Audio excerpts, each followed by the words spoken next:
Good morning. I'm Eugene Fama, and I'm going to talk to you today about efficient markets, the work on efficient markets that's taken place over the last 50 plus years, and in particular its relevance for the performance of mutual funds.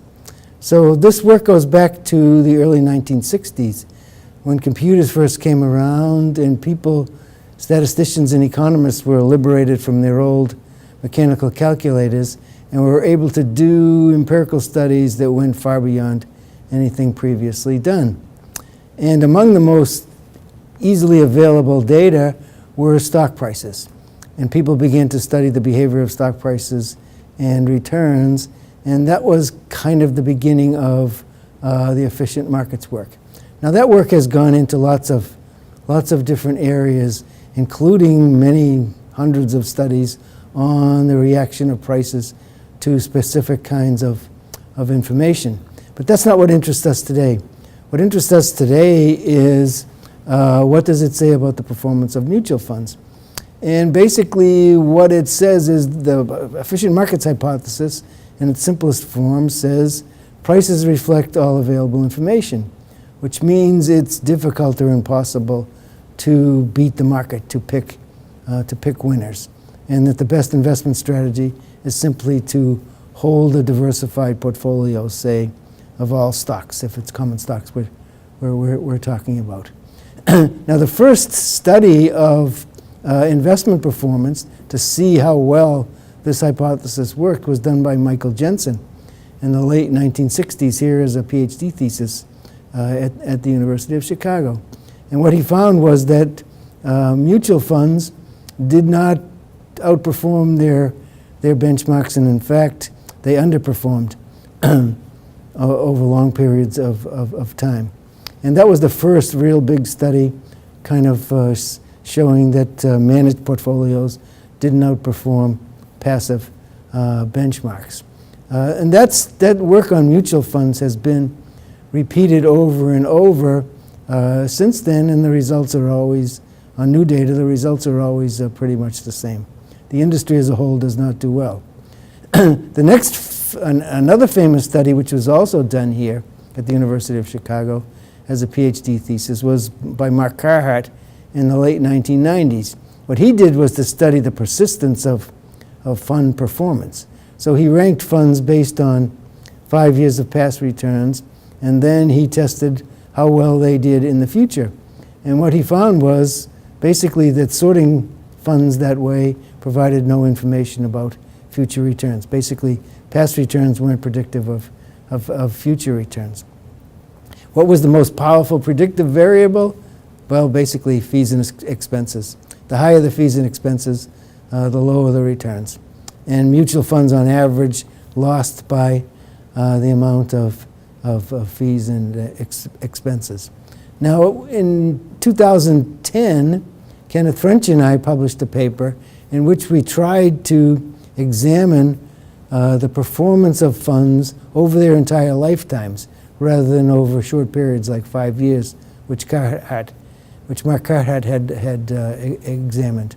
We took all funds over their entire lifetimes, and the question we asked is, to what extent is the range of outcomes that we observe from mutual funds due to luck, and to what extent is it due to skill? And we looked only at actively managed mutual funds that are trying to pick stocks. Now this is a very difficult problem because a wide range of outcomes is possible purely by chance. So you have to devise a scheme which says, what would the world look like if everything were due to chance? And these funds, by their very nature, are holding undiversified portfolios. So that gives rise to a wide range of possible outcomes. I won't go into all of the details about how we did this study, but basically what we did was to strip all performance out of mutual funds, and then we did what's called bootstrap simulations, where we replicated what they would have looked like if their returns had the same statistical properties as their live returns, but we knew that there was no performance in the data.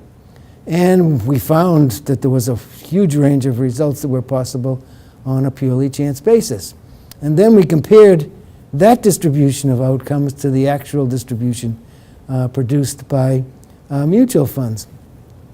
What we found was if you looked at returns to investors, in other words, returns after fees and expenses, well, funds looked very bad relative to what you'd expect by chance. Only 3% of the funds did about as well as you would expect if they had just enough information to cover their costs.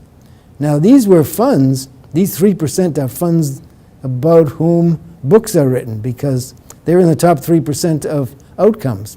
But the problem is that if I look at 3,000 plus funds, basically all the undiversified portfolios, I expect the top 3% to look wildly good based on a purely chance basis.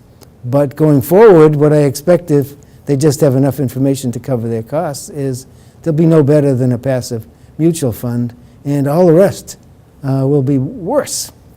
Now, even in this top 3%, there are many funds who are there strictly by chance.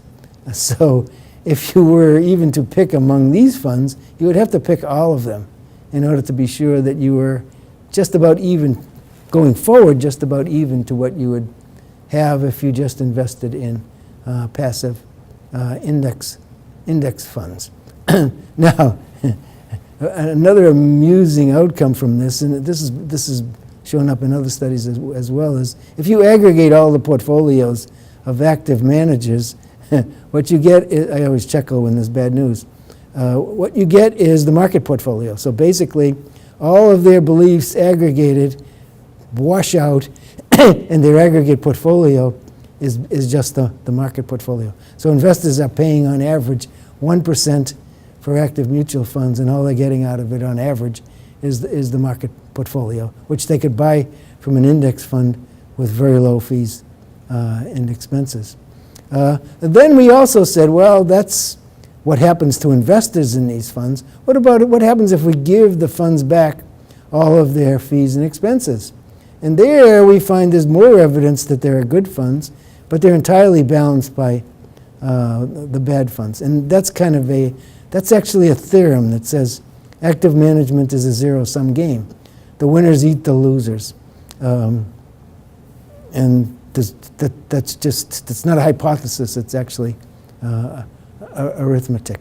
So what does this say about investing? Well, I think for the purposes of almost every investor, there are perhaps some exceptions that are very difficult to identify because of the problem of separating luck from skill, but the message is buy a mutual fund, and because fees and expenses, buy a passive mutual fund, and because fees and expenses are so important, make sure you buy a low-cost passive fund.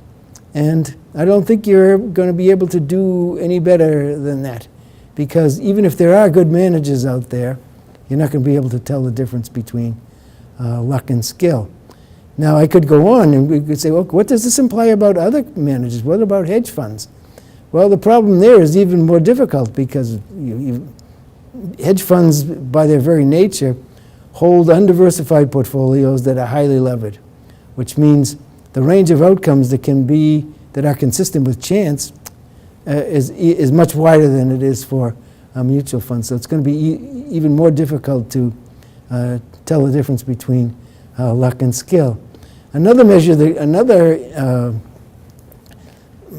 that comes out of this is 5 years of past returns, 10 years of past returns, that's basically noise.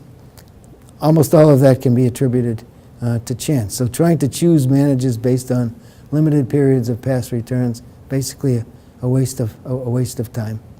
I can tell you that institutional managers and financial advisors spend a lot of time doing just that, and what they are doing is basically looking at differences in good luck versus bad luck. So thank you. I hope you enjoy the rest of this conference.